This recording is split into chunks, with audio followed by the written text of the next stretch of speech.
That's an account of Hojoki, or the account of my 10 by 10 foot hut. This is by Kamo no Chomei. And I'm going to go a few different places with this.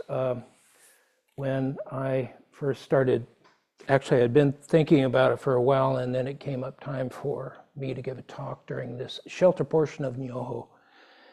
I remembered I had a copy of the essay, this wonderful essay by Chomei, and I went to look for it, and I realized that I have probably given it away. It probably went to a bookstore somewhere, trying to clean out my office, and it got into a pile of, it was something I did not want to give away. Anyway, I ended up going to Morgenstern's to avoid getting on Amazon or anything like that. And I picked up this copy of Hojoki, which translates pretty much as an account of my 10 by 10 foot hut. And I went through this, and my wife, who, as I think a lot of you know, is a scholar of Japanese. This is one of her most favorite essays, and I understand why. She gave me a translation of, I think it's Donald Keene's translation. And so I went through both of these. There's a lot of differences. Before she knew I had this book, it's by a fellow named Matthew Stavros. I'd already been through it, made quite a few notes, and then I just happened to mention, do you know who this guy is? She goes, oh yeah, he's a friend of mine. And this guy, I'll just read. He is a historian of Japan, and he's at the University of Sydney, and the author of Kyoto, An Urban History of Japan's Pre-Modern Capital. He trained in architecture and urban history at Kyoto University and read history at Princeton University, where he earned his PhD. My wife wrote a book called Unreal Houses. And it is based on the characters in Genji. I think, I don't know the characters. I know there's a lot of women, there's a few men. Many of them have their own houses. She used the houses they lived in as a kind of metaphor for the characters in the book. And I hear it's a wonderful book. I'm not very scholarly. I'd probably get bored with it, and so don't tell my wife that.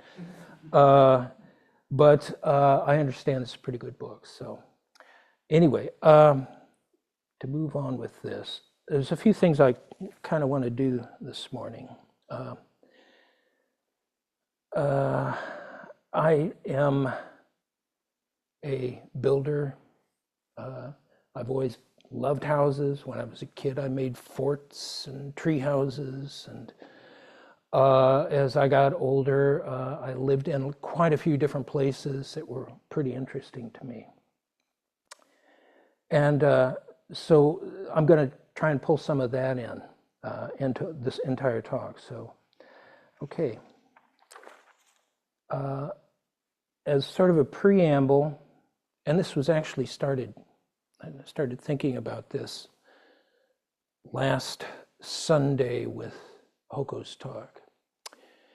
And it was something that Myogen brought up. And it got me thinking about the way that we expand on our practice. And I'm not saying this very well, but what I have done as sort of a title of this preamble is say boundlessness with inside walls. So thinking about our four vows, they are boundless. It's hard to draw that in and hard to encapsulate it, keep in your mind. And that's the intention, I think. So I want to kind of relate that to what I'm thinking about today. Houses and temples is where I seem to spend most of my time. I'm either working or living in or engaged in some kind of it's part of my life. And I have to say that before thinking about nyoho, I hadn't had a deep consideration of these main spaces I inhabit. I just have always thought, I think I've lived in some pretty amazing and interesting places.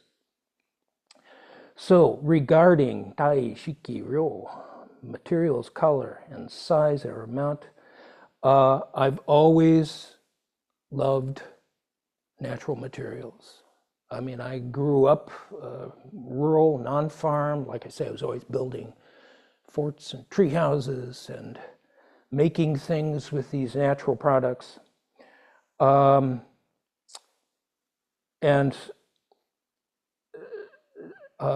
as much as possible, and to this day, I do that. I look for them as much as I can. So, materials. Natural materials, colors. I think you can look at these walls and think about what kind of colors I think of. The bamboo's this nice, warm, rustic, reddish color. The sage green. And my training as an art student, we think about how colors complement. So orange and green complement beautifully. This is a version of them. I often think of that, especially right now when you go out into this autumn landscape. It's gorgeous that way right now. And we're kind of hitting the peak of it, I kind of feel like. So, and then as far as size goes, I think about it personally. My size, what fits me. The few places I've lived that have been mine, this place out in Yellowwood Forest, it's probably, the main part of it is under 600 feet, 24 by 24. Everything's in there.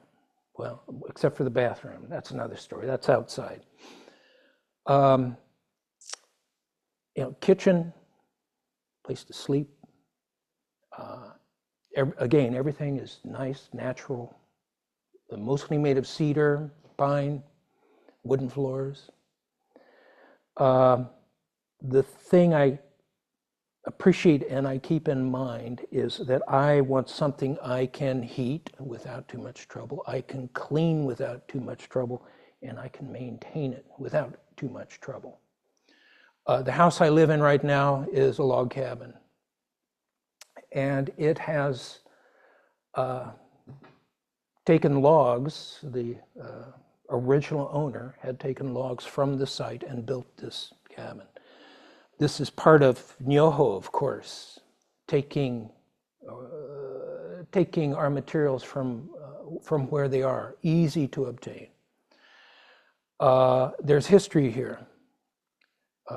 This cabin I live in now is about 100 plus years old. It has lots and lots of problems, but it's all there. It's all natural. It's mostly natural. It has a wonderful feel, wonderful light. It fits me. It's not too big to take care of.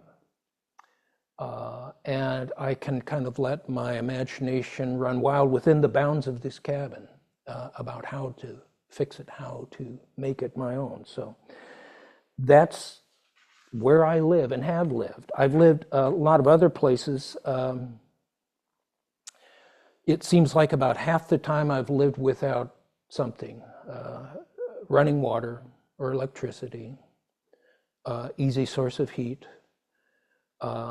It's not so hard to do, easy to do. I think it's within nyoho to think about what you need to live on within that those restrictions.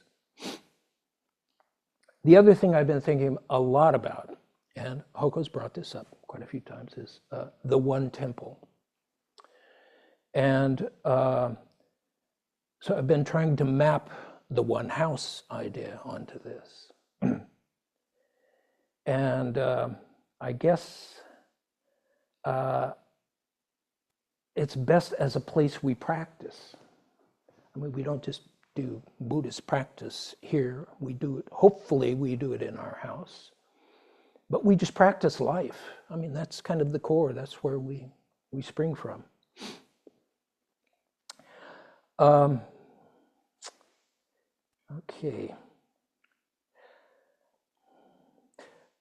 And to continue with the one temple consideration. Before I committed to San Shinji, I was practicing with Yo-Yo Anderson up in Wisconsin now. I started with her in about 1992. And over the many years, probably from 1992 to 2004, I can't tell you how many places we practiced in. She's in the, originally came from the Chicago area, and she, let's see, at one point, over a year, our practice schedule was a little different. We did 4 3-day session a year and 2 7-day, one in the spring, one in the spring, one in the summer, one in the winter. We've practiced here at the Episcopalian camp ministry near Trafalgar. I can't remember the name, but Waycross. A wonderful place in the woods. And we also practice in a mafia house. The mafia gave it to the Christian or to the Catholic Church at one point. This is up close to Chicago. I think it was, and at one point it was owned by Al Capone. Al Capone's lawyer owned it, so Al Capone probably did own it. It was the strangest place I've ever practiced. We called it the House of the Bizarre Carpets. So carpets were just insane, just paisley, bright collared, oranges, pinks. They were all over the place. And imagine trying to do Zazen with that kind of visual cacophony going on. So that was a fun place. There was a Christian camp that we practiced at called Savy. And it was huge, wonderful, kind of woodsy place. At some point after all this, as Sanshin did, she started looking for a place to settle down and make a permanent place. She got into Wisconsin, the dairy area. The part of Wisconsin there are 5 cows to 3 people. And found a house that a guy who hauled livestock built, so there was a place that he could house his semi. And within that garage, huge garage, that was going to be the temple. We started working on that. We started sitting in the house and then moved to the truck garage. She's transformed it fantastically. And it's a beautiful area, very hilly. When you hit the Han in the morning, their Han hangs outside. And when you hit that thing in the morning, it just vibrates off of all the hills. It's really lovely. So in 2004, this place, of course, came into operation in 2003. I was still practicing with Myoho, but I was part of this group because I lived in this town and we practiced in town. And then there was a whole group, the Bloomington Zen Meditation Group, that basically set in several places in town and in the community. I think the last year before San Shin came up and was running, we were sitting in 6 different places. So it was churches, a UU church, people's homes. And then finally, this place came up. The Bloomington Zen Meditation Group was basically absorbed by San Shin. So 2003, here we are. 2004, Myoho is looking for a place. She finds the place. So these have been my temples. And I said temples plural, but these were the places where I really think I understand this one temple concept, because it's one sitting. It was the Buddha's sitting. And I feel you can't separate it ever. It's from one place to one place. In the same way, it's our life living in the different houses. It's one life and one sitting. So, okay. I'm going to try not to ramble too far past this because there's, I feel like there's a lot here. Hojoki, account of my 10 by 10 foot square hut. It was really based on the measurement 3 meters by 3 meters. I got on my calculator, and 3 meters is roughly 118.11 inches. That's 2 inches short of 10 feet, just slightly less than 2 inches short of 10 feet. This, of course, is the way I think of it. 3 square meters, which is an actual architectural measurement, as explained by Matthew Stavros, it's roughly 32 square feet. I thought this was really interesting because a sheet of plywood is 32 square feet. It's 4 by 8 feet. So it's very similar, and it's the size of our bodies, the size of our house. So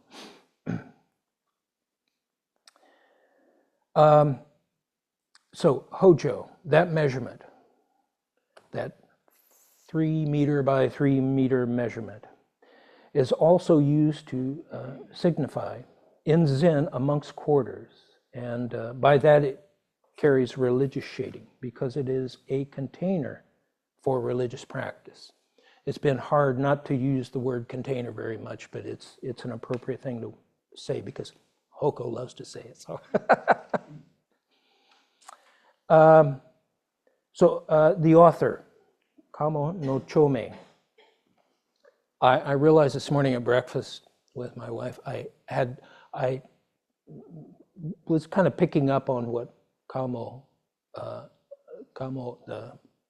no Chomei, what his name meant. But Kamo is a clan name. And I think there are 2 rivers, and please connect me, Toda-san, there are 2 rivers that converge within Kyoto.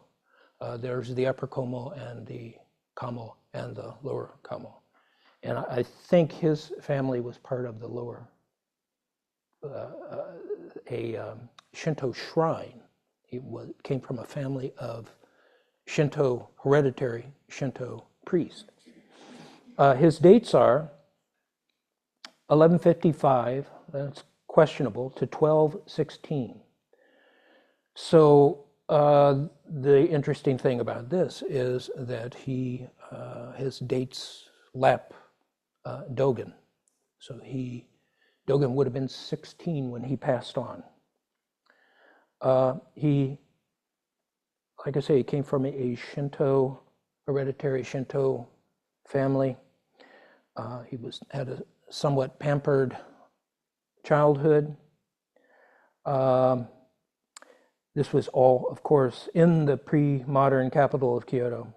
He would have probably looked forward to a career within the Shinto priesthood with his family. He was part of that heredity, of course, as I keep saying.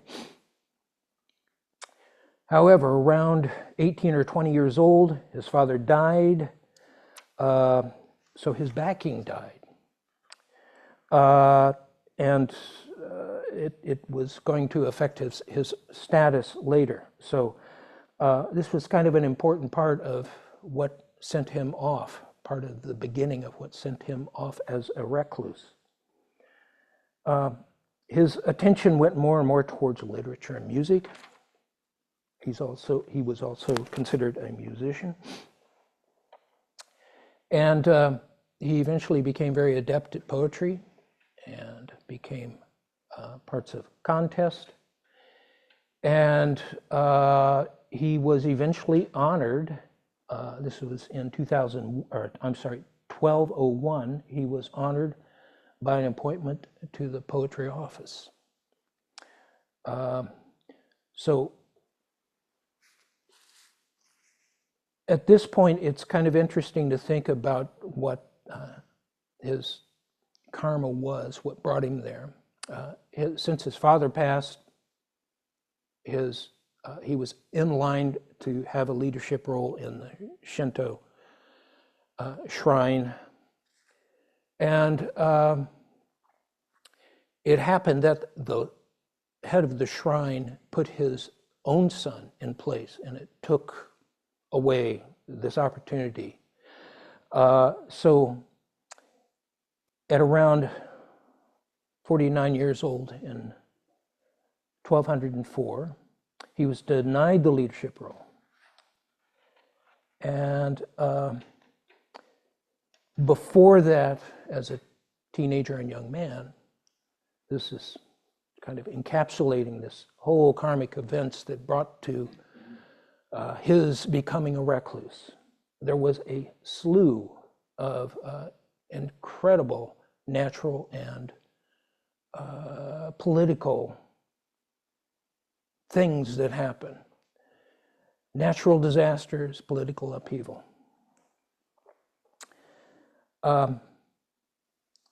It probably brought home to him this incredible amount of impermanence of life in all things. He would have been a pretty young man too, still. These are the things that compelled him to take the Buddhist vows and pursue reclusion.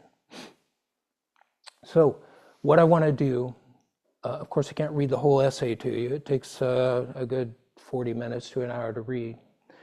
I've picked out parts of what's going on here. So the book, Hojoki, is broken up into roughly four parts. Prologue, an account of the suffering that was happening around the time when he was a young man in his 20s up into his 30s. And then a section detailed detachment and then transcendence. And I realized when I was doing this that I had my wife's essay that she'd pulled off her computer, and I was reading through it, and I was kind of trying to organize it so that I could actually talk about it.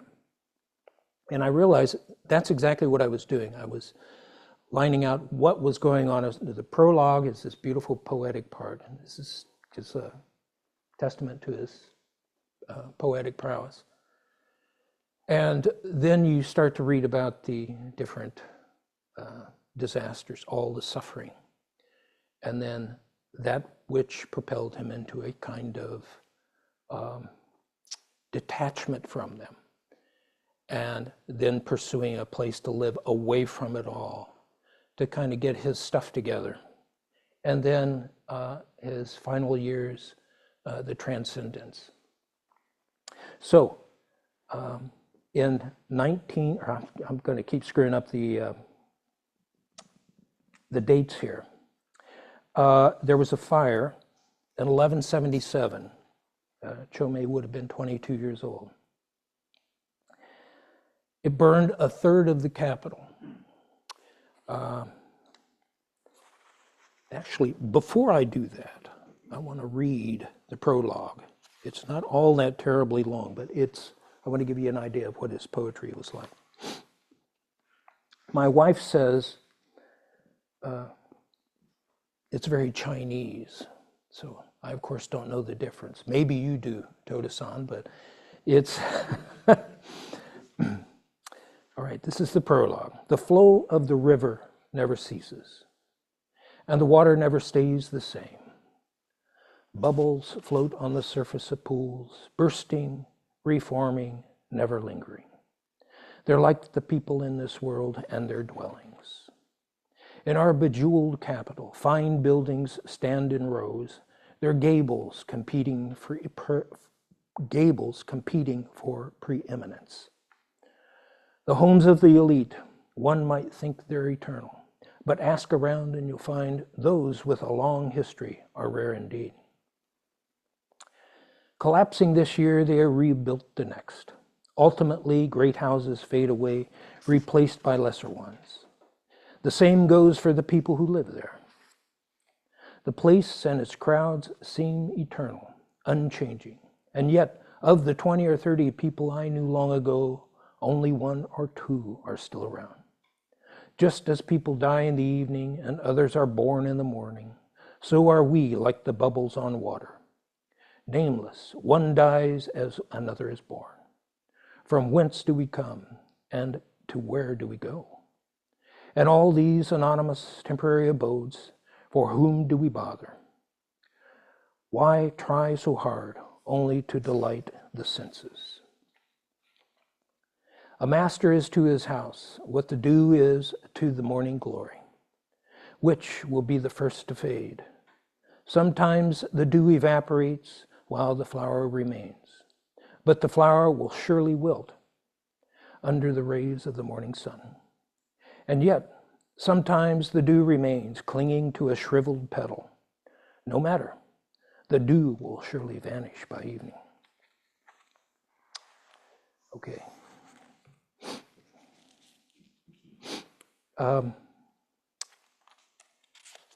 The suffering.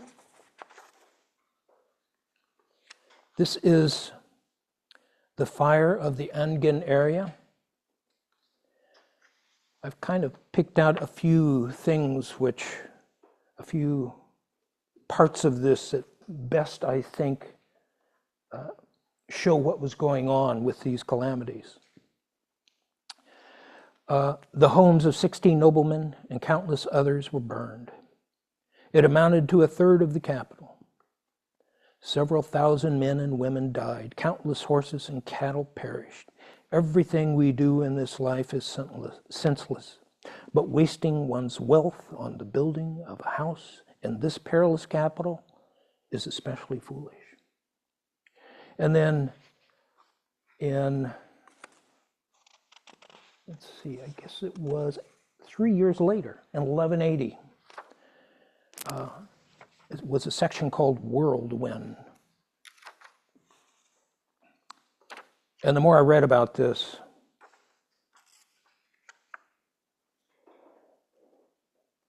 the more it sounds like a tornado.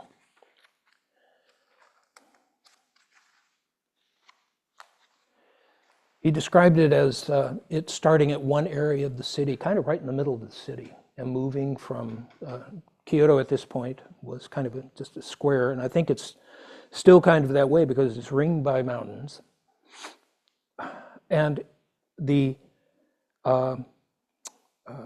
capital area is kind of at the top of the square, right in the middle. There's a main road that runs right down the middle of it. This tornado, whirlwind, hit about the middle of the capital and went up to the, I just want to say, northeast. And it did an incredible amount of damage, as you can imagine, a tornado hitting Bloomington and just kind of wiping through it. Apparently, this was one of the bigger whirlwinds they could ever remember. So he says, I recall it being like the winds of hell. Houses were not the only thing destroyed. Countless people lost their lives in the scramble to save their homes. I heard even more cries of anguish when the wind turned southwest. Although whirlwinds are not uncommon, has there ever been one so powerful? It wasn't typical. I can't help thinking it was a bad omen. So that was within 3 years, from the time he was 22 years old to the time he's 25. And then there was another kind of bizarre calamity. There was a lot of political unrest happening at this time. So the capital relocated.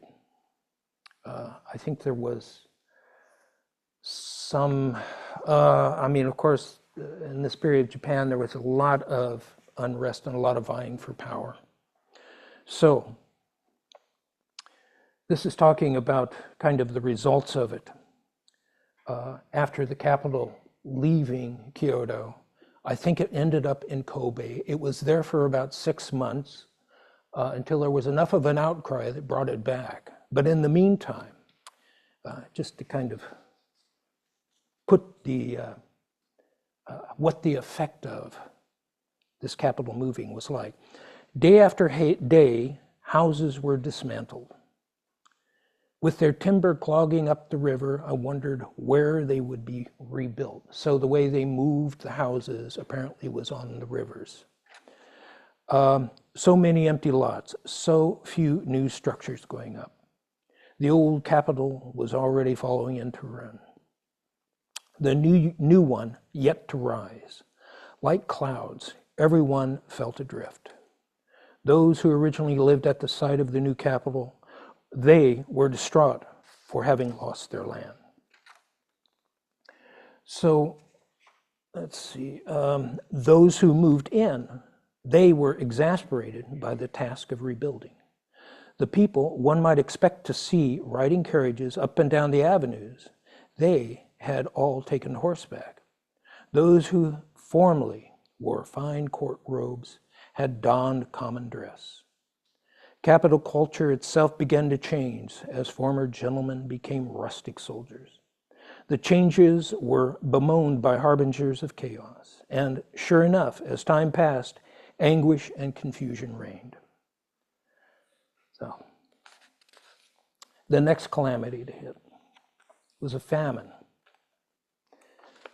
It was kind of in the midst of, it was just after the capital relocation. It happened over 2 years, from 1181 to 82. It's the famine of the Yawa-era. Later, there was a famine that lasted 2 years and brought immeasurable misery. I think it was during the Yawa-era. So long ago, I've forgotten. In the spring, the sun was fierce. The autumn and winter, typhoons and floods. Terrible calamities followed, one after another, until all the grain crops failed. People plowed in spring and planted in summer, all to no avail. The merriment that comes with an autumn harvest was lost. Stocking up for winter became impossible. The next thing.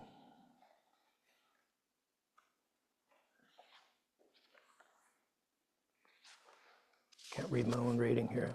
Here we are. Still in the famine. In the little trade that remained, grain had become more valuable than gold. Beggars lined the street.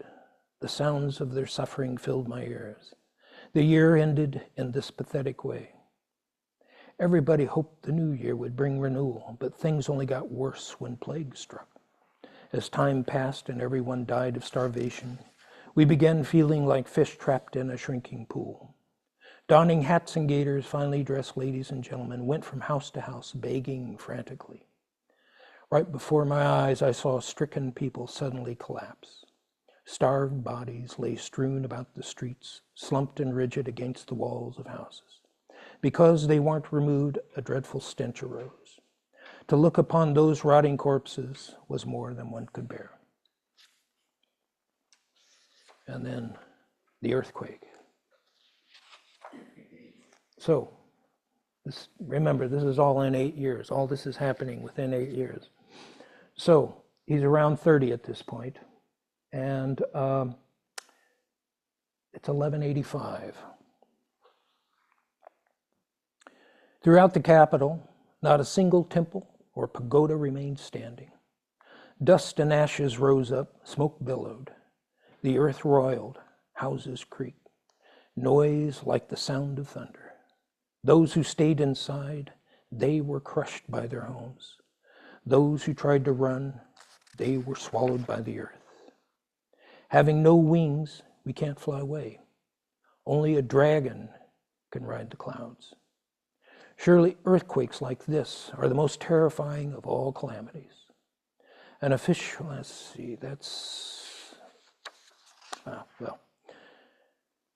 an official's child of about 6 or 7 had built himself a hut at the base of an earthen wall. He was amusing himself when the wall suddenly collapsed. He was buried under the rubble. His parents embraced his lifeless body, their unrestrained cries unbearable. It was pitiful to see a brave man stricken by a grief, forgetting his dignity, lamenting the loss of his son. So that's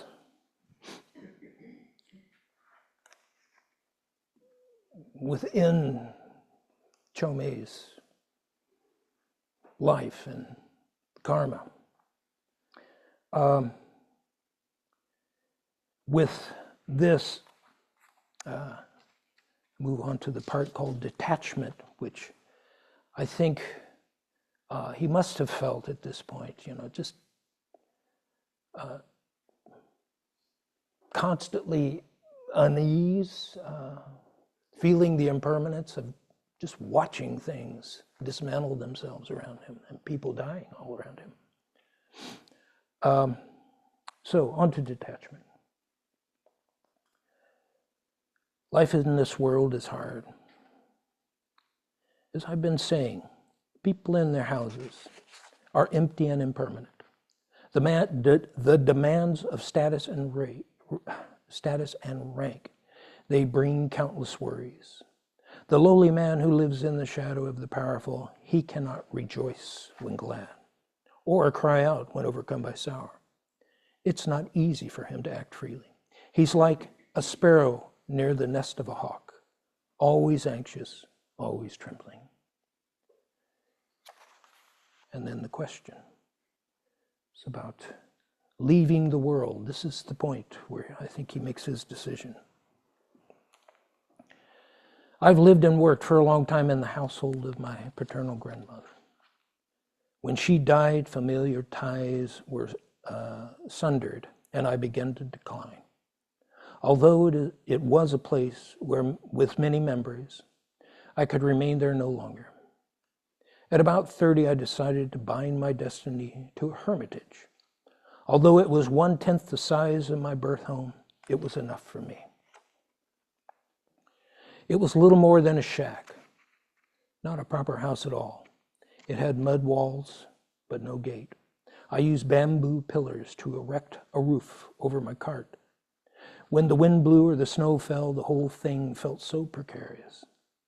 Being near the riverbank, flooding was a constant threat. Thieves weren't uncommon either. So this was the time when he came to his first hut. I think it was, as I recall, a place called Toyama, and you can correct me on this if you know your Japanese. It meant something like foothills, but to the south, I think southeast of the capital city and the wilder parts. So, I had lived over 30 years with a heart troubled by this unkind world. I was nevertheless aware of my good fortune throughout, fleeting though it was. Then in my 50th spring, I left the bosom of my family, turning my back on the world. After all, I had no wife, no child, nothing to ground me. I had no rank or income, no worldly ties to bind me. For the next 5 springs and autumns, I took refuge amidst the clouds of Mount Ohara. So this is where he was. This was his first hovel, first shack.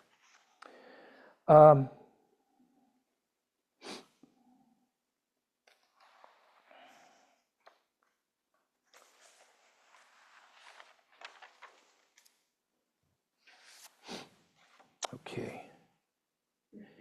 Finally, at about age 60,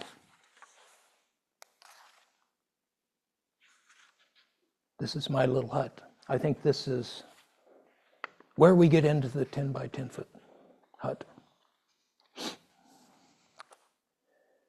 When I had reached the age of 60 and the dew of life had disappeared, I built a hut to be my final refuge.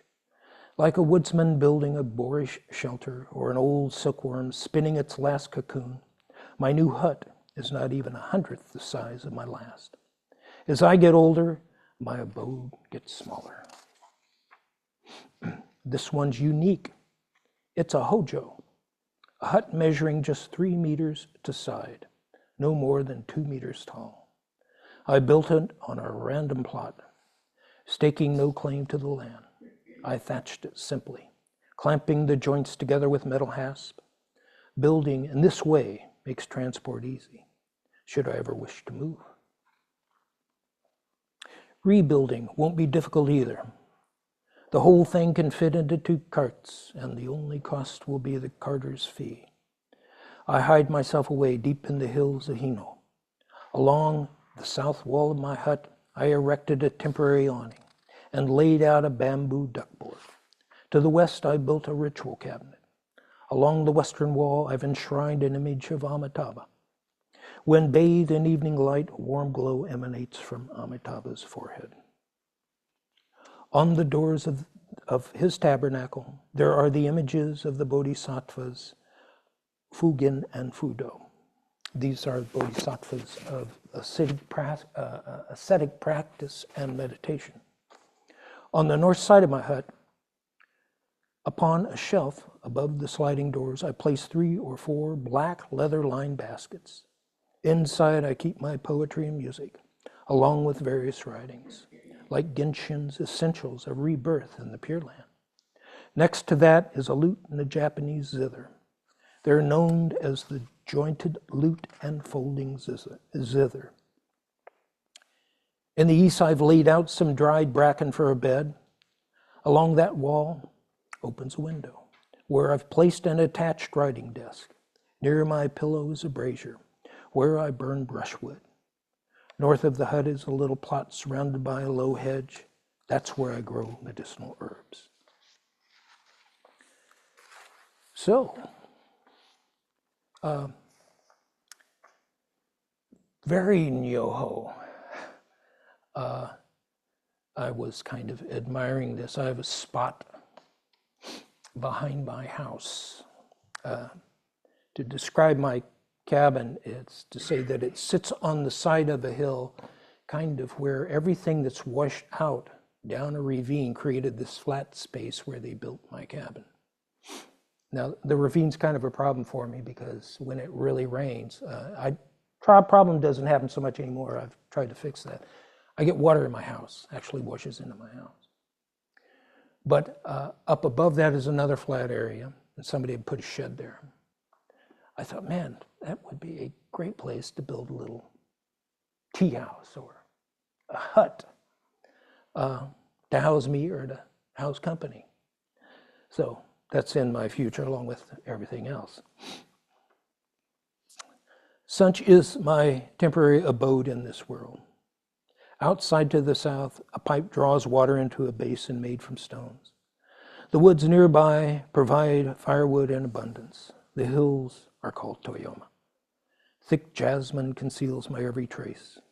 The valley below is overgrown, but I have a clear view to the west, the direction I face when praying. So, if you remember, I said his dates We're 11:55 to 12:16, and he died at 61. He's writing this when he's 60 years old. So he only had about a year in this hut. But I think it made a huge impression, enough to really write about it and to kind of I feel like maybe this is the point where he thought, this is it. I'm close enough to things. I've met this spot now, and this is where I can engage with whatever's left in the best way. So the final part here is transcendence. It's where I really think he's seeing the end of it. Of course, the whole time he's writing poetry, making music, and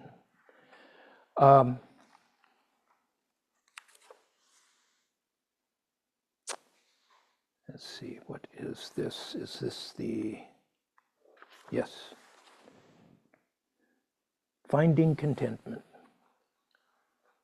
So it is with me, I know myself, and I know the world. I wish for nothing and seek not to conform. Quietude is all I desire. To be free from worry is happiness enough. Wonderfully simple. And this is kind of his, I feel like it's his goodbye poem. It's the waning moon. The moon of my life is waning, setting gently behind the hills. At any time now I may descend into the river of eternity. What good are these musings?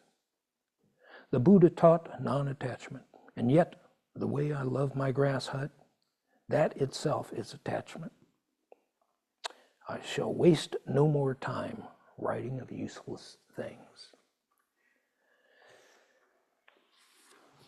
Okay.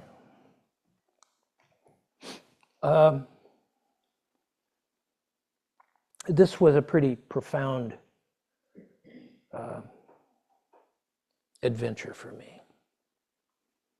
And I kind of pulled out of this what I could. I think I could go on about a lot of this.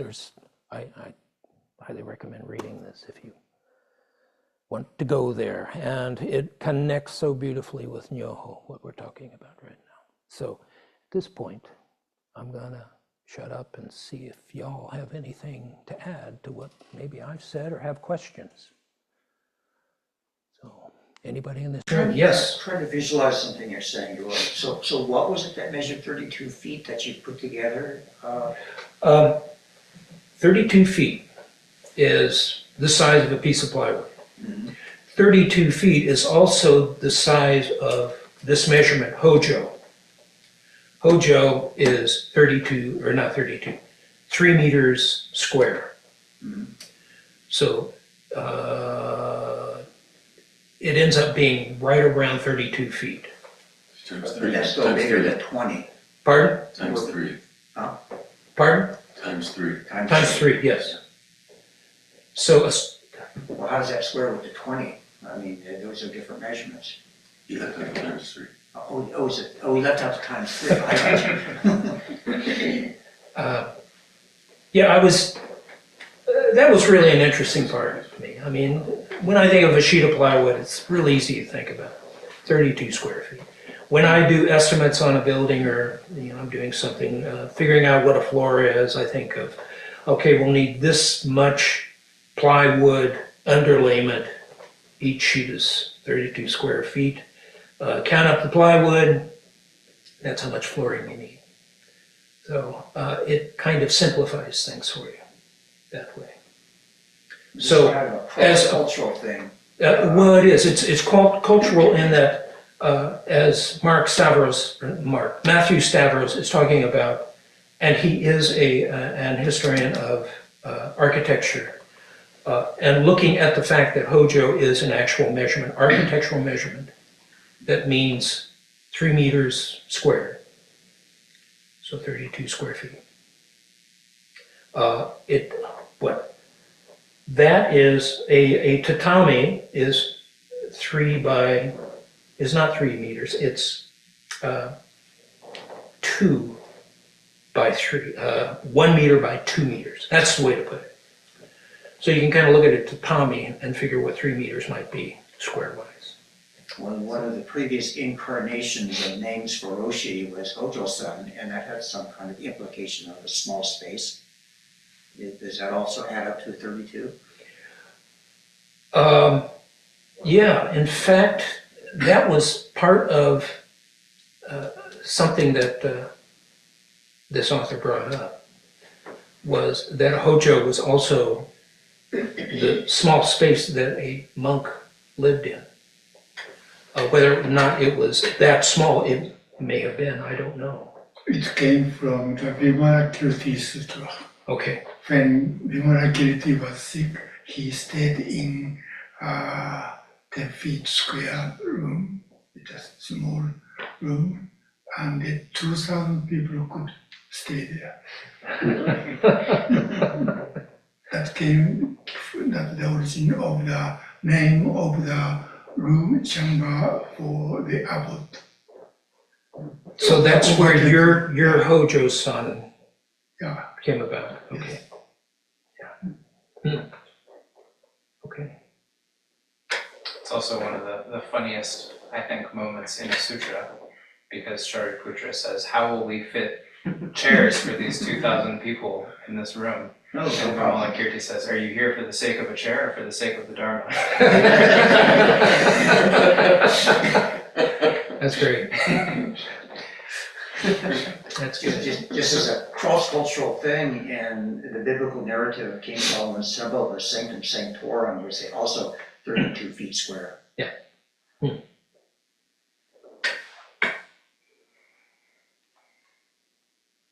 Any other questions or comments? So you've mentioned that you felt some resonance with this idea that there is only one temple, there's only one house, there's only one hut. So what's your experience of that? Living in your log cabin or practicing in multiple places? You want to say some more about that? The way I've connected that is with my own practice, of course. What's weird, though, is that the way I have my house, my log cabin laid out, the main sanctuary is 13 by 23 feet. I have my furniture laid out almost exactly like it was when I lived in my house in Yellowwood Forest. The main room was 14 by 24 feet. My chair, the mission control, is in the same place. The kitchen's kind of in the same place. The doors, the couch, everything, the bookshelves, they end up being in almost the same place. So that was one inspiration for the idea of one house. But it's also that whenever we are in a house, it's the way I feel. I feel completely, like I completely live in that house. Don't know how else to put it. In my wandering years, before I actually settled down, my first house I owned was Yellowwood Forest. Before that, I'd lived a bunch of places, and they were all pretty cool. I think the worst place I lived was a national home in Lafayette. But I spent several months in a tent in Northern California, in the transition between desert and mountain area. And learning how to set up a house and get comfortable in something like that, you learn how to do without a whole lot of things. In fact, be fairly comfortable with what you have. Learning to live with the wildlife. I deal with mice and snakes in my log cabin. I dealt with scorpions and snakes in the tent. Yellowwood was the same way. I had no snakes, but I did have mice. I I didn't have snakes in my house like I do in the log house. However, I encountered both rattlesnakes and copperheads when I was building the place. I was working one evening in my shop, going from the shop to the house, cutting stuff, walking back and forth. At one point, it was after dusk, the light of the shop was on. It shined out into the grass directly in front of my shop before I had to walk. And there was a copperhead. Just sitting. I'd been stepping over this thing probably. So I feel like, you know, they're part of that too. A long time ago, I quit killing the mice and doing live traps. So after killing so many mice, I just thought I can't do it anymore. You know, so trying to think of some of the other really cool places I lived. One of them was on a hillside above Brattleboro, Vermont, in one of the strangest little apartments I ever lived in. But it kind of clung to the hillside. You looked over the city, and I could walk out onto a deck area, and it felt kind of precipitous and precarious, and it wasn't the best construction. But I was hanging right over this little tiny town of Brattleboro, Vermont.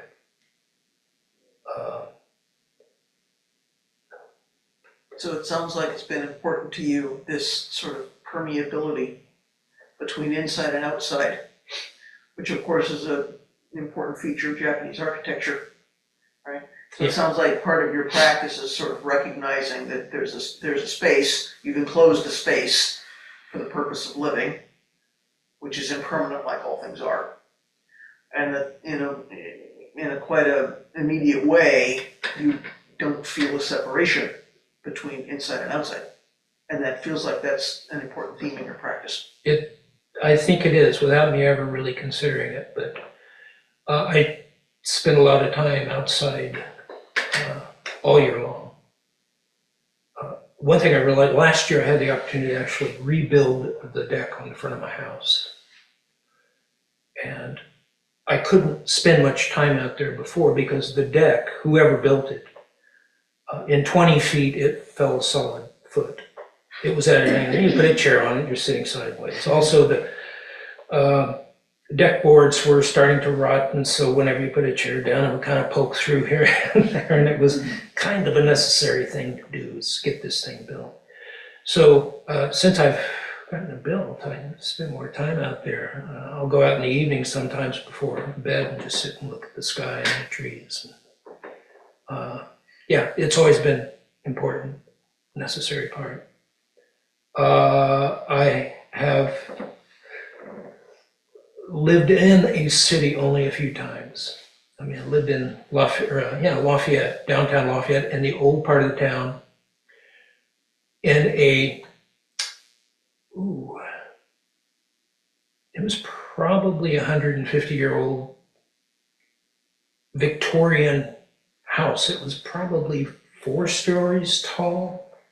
I lived in the attic, which was really a huge room, had the curved ceilings and not curved, slanted ceilings. It had a veranda that had a gingerbread rail that was arched on the bottom, and then it made a complete circle around the top. So you could walk out there and you're 4 stories up and you're looking out over the yard and watching the people in the streets. All the houses around that area were 100 or older, 100 years old or older.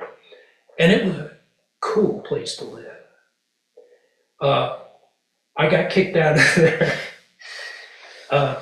because the entire house was full of hippies. We all loved living like this. And, you know, the activities that hippies do, and eventually the owner caught on and kicked us all out. But it was a fun place to live. Any other comments or questions? Sawyer. So, this might be kind of difficult, but one of the things you said early on in the talk was something like boundlessness within four walls. Mhm. Was that the phrase that you used? So Interior then, walls. what's that? Interior walls. Just- Bound, Within walls. boundlessness within walls. Yeah.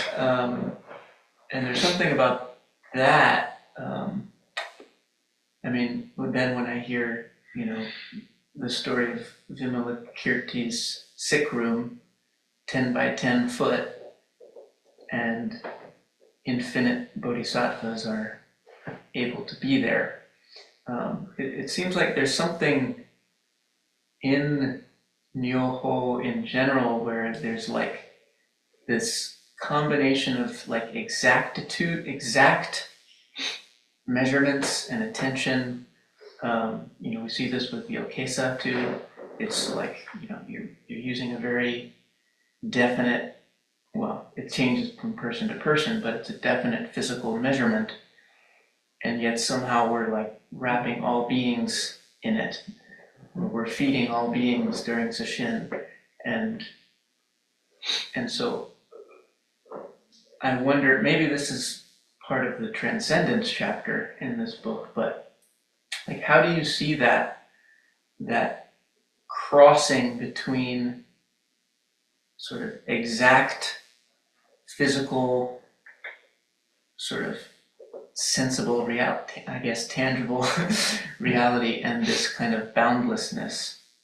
How do you experience that? I can't help but experience it. I think what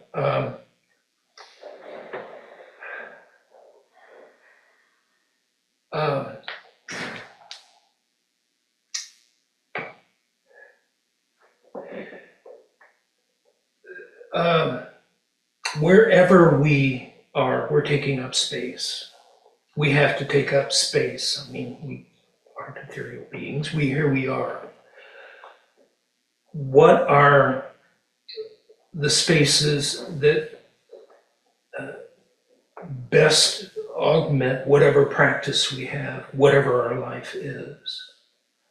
And I think maybe this talk is just a little more of an exploration of what is the best for me that I understand about what my practice is and where I can practice.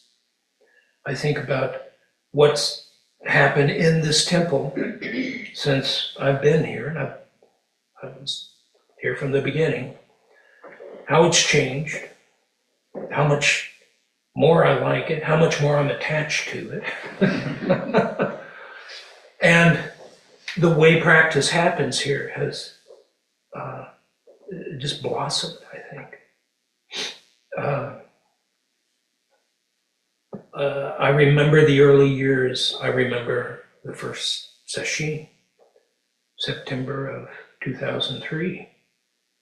And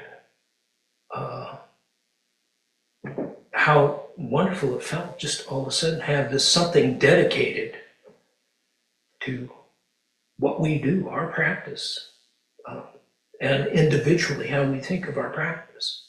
So having a container, of course, a container for everything. I think it's always been an important thing for me.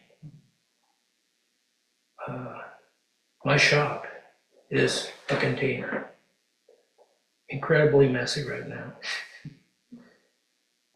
But it's a container for a whole different kind of practice, but it's still my life happening there. So maybe there's another point where that thread comes through. So it sounds like, although it might not be easy to articulate it, you do feel like you live in that intersection between form and emptiness. Whether that's the practice container or it's the shop with tools and the very tangible things that Sawyer's talking about, and the functioning, the jujutsu that's going on there, right? The total functioning, whether that's you're making a cabinet, you're practicing zazen, you're cooking a meal, whatever that is.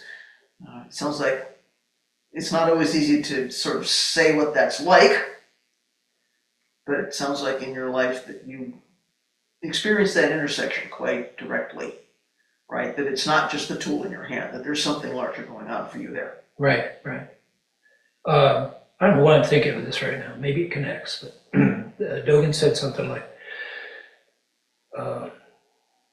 he was talking about walking, and he said something like, it doesn't mean just getting up and going here to there. It is wholehearted participation in coming and going.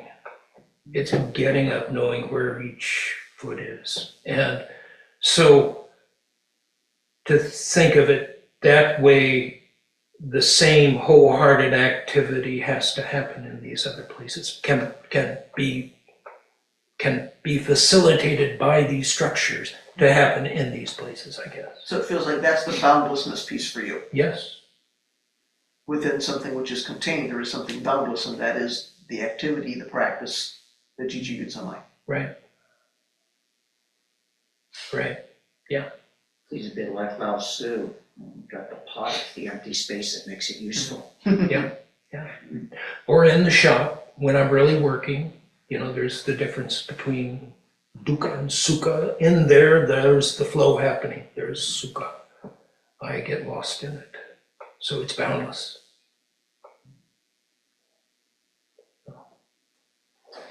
I try to say it in a way that fits with what we've been talking about. I lived for a couple of years in a space that was, in terms of feet, was a small space, but it was designed in such a way that it wasn't a space that you moved inside. It was structured and laid out traditionally in a way that to navigate around the space, to cook and to transition, maybe to read for a while and then go to sleep. You lived on the floor and you basically rocked from side to side, or Yeah. leaned forward and back, and everything. It was a very different way of living, where you and the space in 3 dimensions were much more continuous, you know, and you weren't moving around in the space. And I thought I had a better way of saying it later, but it was a really different experience, wonderful experience. Yeah. The volume like that, Yeah. that fits so well with your body and your movements. I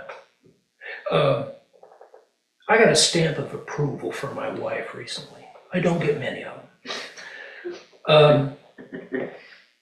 My house, kitchen at one end, kind of the living area, you know, I have an altar, and bookcases and all that. Okay. Kitchens matter to my wife. They matter to me too, but not as much. And there was a time when I had to be away. Edie had her house being treated for powder post beetles or something, so there was a poison in the air. She needed to get out of there. I was away. I said, just go to my house, just live there while that's going on. And when I got back, she was so appreciative of my tiny kitchen, because you can basically stand there at the sink, refrigerator's here, stove is here. You can stand in one place and you can grab everything and you can do everything. And she loved it. So I think that's what you're saying. Yeah, and my kitchen's now is not unlike that. I think you've seen it. Yeah. Anything else in the room here? Any of you folks at home have anything to say? Any comments? I wanted to add, it was a wonderful talk. Thank you. Thank you. All right. Okay. Shall we finish?